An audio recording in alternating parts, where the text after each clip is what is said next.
मौका है हमारे मुल्क में हम लोग सब बैठकर गौर करें, रिफ्लेक्ट करें, अपने आप से ये पूछें कि आखिर क्या हुआ कि हमारे बीच में दरारें पड़ गई, हमारे बीच में इख्तिलाफ पैदा हो गए। सब अगर कोशिश करेंगे और अपने दिल में खोजेंगे कि आखिर क्या हुआ, तो एक रास्ता निकलेगा, मुझे पूरा विश्वास है। आप क्या कहना चाहिए? ये आज सामला के तहत सामला द्वारा के यहाँ पे programme organise world minorities right day के ऊपर, और जिस तरीके से हमारे सलमान खुर्शीद साहब हैं, प्रशांत भूषण जी हैं, अरशद सोनी साहब हैं, तो इन सब ने बहुत अच्छी बात की और कहा कि इस देश के अंदर हमें रहना है तो जो माइनॉरिटीज़ के लोग हैं उनकी हिफाजत करना पड़ेगा। अगर उन पर कोई अत्याचार होते हैं उन अत्याचारों के ख़िलाफ़ आवाज़ बुलंद करनी पड़ेगी, ताकि जो कुछ फ़िरका परस्त ताकतें हैं हिंदुस्तान के अंदर नहीं चाहती कि जो गंगा ज़मनी तहज़ीब ज़िंदा रहे, वो नहीं चाहते कि हिंदू मुस्लिम एक बन के रहें, और वो दरार जो पैदा करना चाहते हैं उस दरार को बांटने के लिए और आपसी भाईचारा कायम करने के लिए हम सबको मिलजुल कर काम करना पड़ेगा, एक साथ बैठना पड़ेगा और विचारों से सहमत करने पड़ेगा। उन लोगों के ख़िलाफ़ आवाज़ बुलंद करनी पड़ेगी जो हिंदुस्तान के अंदर नफ़रत की दीवार पैदा करना चाहते हैं, जो हिंदुस्तान के अंदर भाई से भाई को जुदा करना चाहते हैं। तो हिंदुस्तान की तरक्की करनी है, हिंदुस्तान को हमें आगे बढ़ाना है, हम सबको मिलजुल कर साथ रहना पड़ेगा और सभी को आगे मिलकर आगे बढ़ाना। ज़फ़रुल साहब क्या कहना चाहेंगे आज इस मौके पर जो माइनॉरिटीज़ राइट्स डे बनाया जा रहा है? माइनॉरिटी राइट्स डे दर हकीकत यूनाइटेड नेशंस ने ये दिन मुकर्रर किया है। साल में एक बार कम से कम लोग हर मुल्क के अंदर, हर बड़े शहर के अंदर याद करें कि माइनॉरिटीज़ के लिए कुछ ख़ास राइट्स हैं। और ये राइट्स आज नहीं बल्कि यूनाइटेड नेशन के चार्टर वगैरह में भी लिखे हुए हैं कि जो माइनॉरिटीज़ का मतलब सिर्फ रिलीजियस माइनॉरिटी नहीं, मजहबी नहीं, बल्कि जो लसानी हैं, मतलब ज़बानें अलग अलग हैं, या ये नस्ली हैं, एथनिक माइनॉरिटीज़ बोलते हैं इसको। तो ये सब जो है, जो लोग भी माइनॉरिटीज़ में हैं किसी भी जगह, उनके कुछ हक़ हैं, उनकी शख्सियत बचाने के लिए, उनकी जो आइडेंटिटी होती है उसको बचाने के लिए उनको हक़ होता है कि अपने मज़हब पे अमल कर सकें, अपनी ज़बान बोल सकें। तो ये हक़ जो है तकरीबन दुनिया के हर मुल्क ने, यूनाइटेड नेशंस के जो मेंबर है उसने लिख करके वहाँ पे अंडरटेकिंग दी हुई है कि हम इसका ख्याल रखेंगे। लेकिन अमलन जो होता है कि दुनिया के शायद ही किसी मुल्क में माइनॉरिटीज़ को सही तरीके से ट्रीट किया जाता हो। हर जगह पे जो मेजॉरिटी होती है वो समझती है कि बस हम ही सही हैं, हमारी ज़बान, हमारा रहन सहन, हमारी लैंग्वेज, हमारा जो मज़हब है उसी को सबको मानना चाहिए। यही प्रॉब्लम है। तो अभी कहीं मुसलमान है तो वो किसी कुचल रहे होंगे, कहीं भी हिंदू है तो वो किसी कुचल रहे होंगे, कहीं भी सिख है, या सिख तो नहीं उनकी हुकूमत है, लेकिन ये कि यानी बुद्धिस्ट हैं, बुद्धिस्ट जो है मज़हब कहता है कि हम जो है नॉन वायलेंस पे यकीन रखते हैं, लेकिन पूरा वायलेंस वहाँ पे हो रहा है म्यांमार में, यानी बर्मा के अंदर हो रहा है या श्रीलंका में हो रहा है।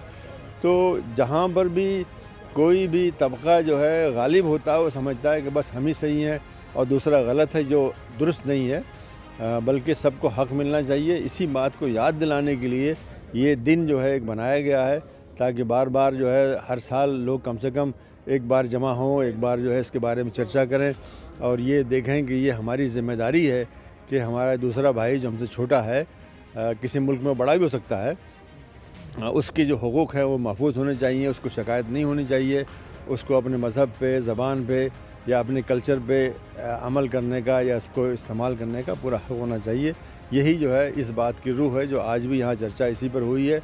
और मैं समझता हूँ हिंदुस्तान में और बहुत से शहरों में, ख़ुद दिल्ली में भी और दूसरे प्रोग्राम हुए होंगे, कलकत्ता, बम्बई वगैरह में प्रोग्राम होते हैं, और दुनिया में दूसरी जगहों पर भी होते हैं, इसी बात को याद दिलाने के लिए कि माइनॉरिटीज़ के भी हक़ हैं। वो कोई देन नहीं कोई दे रहा है, कोई उनको जो है खैरात नहीं दे रहा है, बल्कि ये उनका हक़ है। और दुनिया के हर मेंबर ने, जो यूनाइटेड नेशंस का मेंबर है, उसने लिख करके ये अंडरटेकिंग दिया हुआ है कि हम माइनॉरिटीज़ को अपनी सरहदों के अंदर महफूज रखेंगे। लेकिन अमलन जो है तकरीबन दुनिया का हर मुल्क इसके ख़िलाफ़ वर्जी कर रहा है। इसी को याद दिलाने के लिए, इसी की तरफ तवज्जो दिलाने के लिए ये दिन हर साल मनाया जाता है। शायद कुछ असर पड़ जाए, शायद कुछ फ़र्क हो इसका, इसी उम्मीद में। जिस तरीके से मौजूदा वक्त के जो यहाँ दिल्ली माइनॉरिटी कमीशन के चेयरमैन हैं, वो अक़लियतों को बेदार करने का काम कर रहे हैं, खुद डोर टू डोर कैंपेनिंग कर रहे हैं, हर इलाके में जा रहे हैं, लेकिन देखने में ये आ रहा है कि अक़लियतों में, मुसलमानों में अगर बात करी जाए तो माइनॉरिटी कमीशन के बारे में उनको मालूम ही नहीं। इसकी क्या वजह मानते हैं, और जो वो ये काम कर रहे हैं उसको किस तरीके से देख रहे हैं चेयरमैन की हैसियत? नहीं, बहुत ही ज़रूरी है कि माइनॉरिटी कमीशन चाहे स्टेट का हो चाहे नेशनल हो, वो बाकायदा उसको चाहिए कि वो मुतहर्रिक हो, घर घर पहुँचे।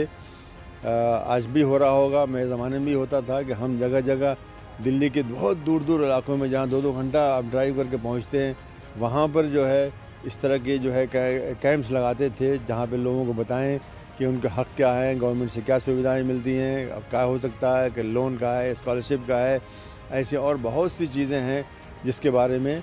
और इसी तरह से कमीशन का ये फ़र्ज़ भी है कि वो गवर्नमेंट के साथ और दूसरे डिपार्टमेंट के साथ इंटरवेंशन करके अगर कहीं किसी काम रुका हुआ है तो उसमें उसकी मदद करें। यही सब काम है। अगर ये काम आपका कमीशन इस वक्त कर रहा है तो बहुत ही अच्छी बात है।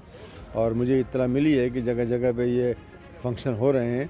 इसी से लोग जानेंगे, लोग जानेंगे नहीं तो फिर लोग आपकी तरफ मुतवज्जा कैसे होंगे? लोगों को बताना पड़ेगा।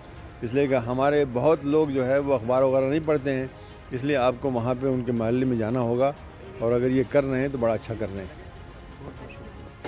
साहब, मेरा नाम नासिर अज़ीज़ है, मैं वकील हूँ, दिल्ली में प्रैक्टिस करता हूँ और South Asian minorities lawyers association SAMLA के नाम से जो मारूफ़ है, मैं उसका प्रेसिडेंट हूँ।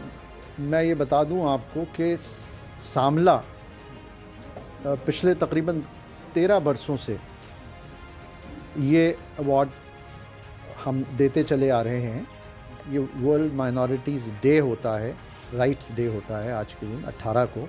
इसी मुनासिबत से हमने 18 तारीख़ को ये प्रोग्राम, 2 साल से चूँकि पैंडमिक था तो हम लोग कर नहीं पा रहे थे, लेकिन आज ये फ़िज़िकल हमने प्रोग्राम किया है। आपने देखा कि बड़ा कामयाब रहा। हमारे मेहमानों में आपने देखा कि सलमान खुर्शीद साहब हमारे चीफ गेस्ट थे, और हमने 2 लोग जिन्हें अवार्ड दिया है, ये सामला सोशल हारमनी अवार्ड 2021, उसमें एक additional solicitor general of India mister Rupendra Singh Suri हैं जो ख़ुद माइनॉरिटी से हैं, और मिस्टर प्रशांत भूषण जो सुप्रीम कोर्ट के बड़े लायक वकील हैं इस मुल्क के, और जो माइनॉरिटीज़ के लिए बहुत ही खुल के ओपनली जो आवाज़ उठाते हैं। हमने इन 2 लोगों का इंतखाब किया और आज इन्हें हमने दिल्ली माइनॉरिटी कमीशन के चेयरमैन ज़ाकिर ख़ान साहब और उनके जो 2 मेंबरान हैं, APS बिंद्रा साहब और नैन्सी बार्लो साहिबा, इन दोनों के बदस्त और जो दूसरे मेहमान थे हमारे, उनसे ये अवार्ड हमने दिलवाए हैं to recognise such people who are working towards the upliftment and protection of rights of minorities।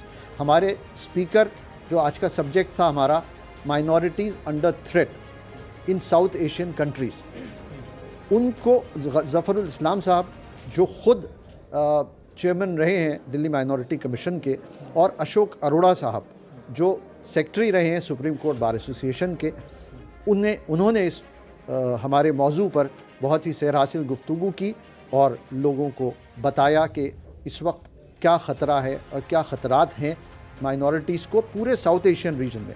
ये जो हमारी एसोसिएशन है सामला, असल में ये सिर्फ हिंदुस्तान की माइनॉरिटीज़ को नहीं रिप्रेजेंट करती, बल्कि हमारी जो साउथ एशियन सार्क कंट्रीज़ हैं उनमें जहाँ जहाँ माइनॉरिटीज़ हैं, जैसे मैंने उस वक्त भी कहा था कि इसमें बड़ी दिलचस्प बात यह है कि मुसलमान हिंदुस्तान में माइनॉरिटी हो सकते हैं, लेकिन पाकिस्तान में तो हिंदू माइनॉरिटी है, बांग्लादेश में तो हिंदू माइनॉरिटी में है।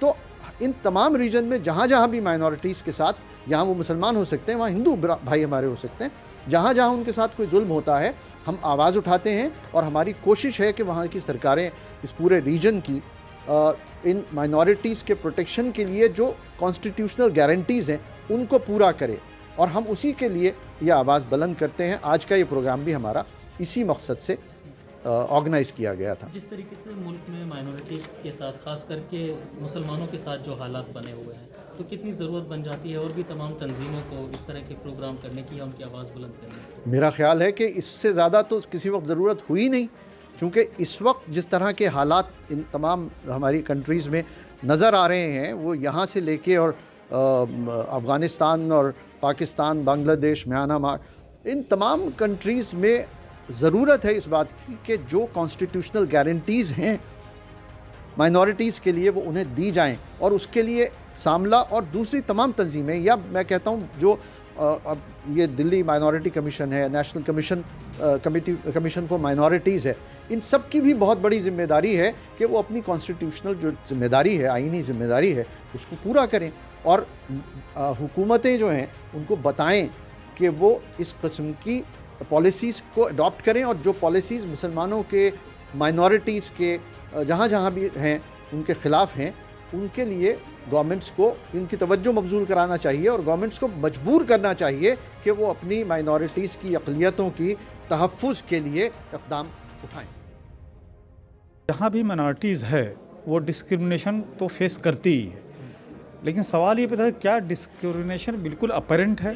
ख़ास तौर से इस वक्त जो रवाज चला है पूरा साउथ एशिया में, ख़ास तौर से 3 कंट्रीज़ में, हिंदुस्तान, पाकिस्तान और बांग्लादेश में, कि रूलिंग पार्टी या एक पार्टी वो माइनॉरिटीज़ पर अटैक करके ही अपना वोट गार्नर कर रही है, अपना सपोर्ट बेस बना रही है।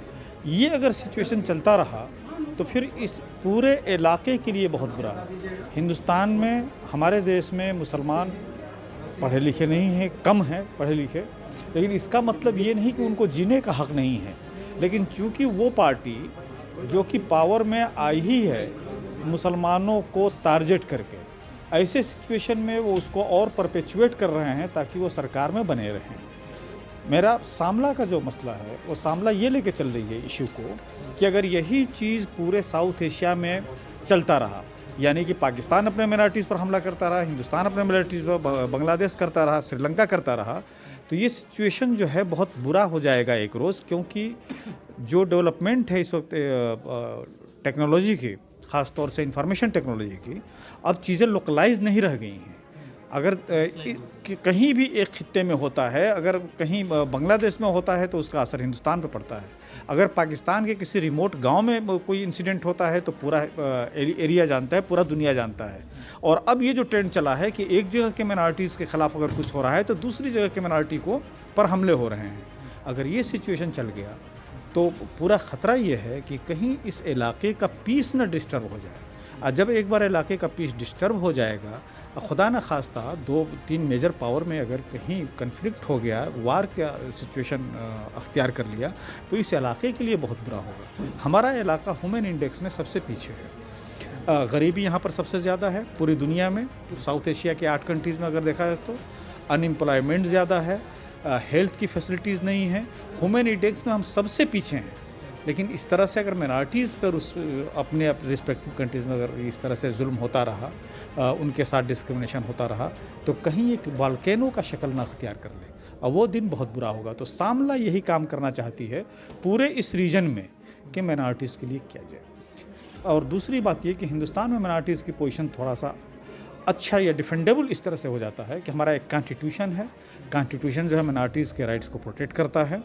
और उसके अलावा यहाँ पर मेजॉरिटी में ऐसे लोगों की तादाद काफ़ी ज़्यादा है कि अगर माइनॉरिटीज़ पर जुल्म होता है तो वो खड़े हो जाते हैं बोलने के लिए माइनॉरिटीज़ के लिए। डेमोक्रेसी का एक फ़ायदा है, ये सिचुएशन और जगहों पे नहीं है।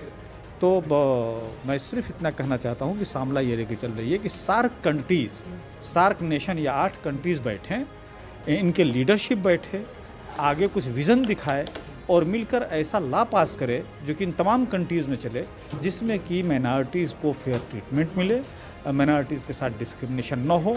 एक बार ये सिचुएशन अगर सही हो गया, हर कंट्रीज़ ने, सार्क के जितने मेंबर कंट्रीज़ हैं, उन्होंने अगर सिचुएशन को सही संभाल लिया माइनॉरिटीज़ का, तो एक पीस आएगा। और जब पीस आएगा तो इलाके का डेवलपमेंट होगा तो ह्यूमन इंडेक्स बढ़ेगा। तो इलाके के डेवलपमेंट के लिए माइनॉरिटीज़ का ट्रीटमेंट बहुत ज़्यादा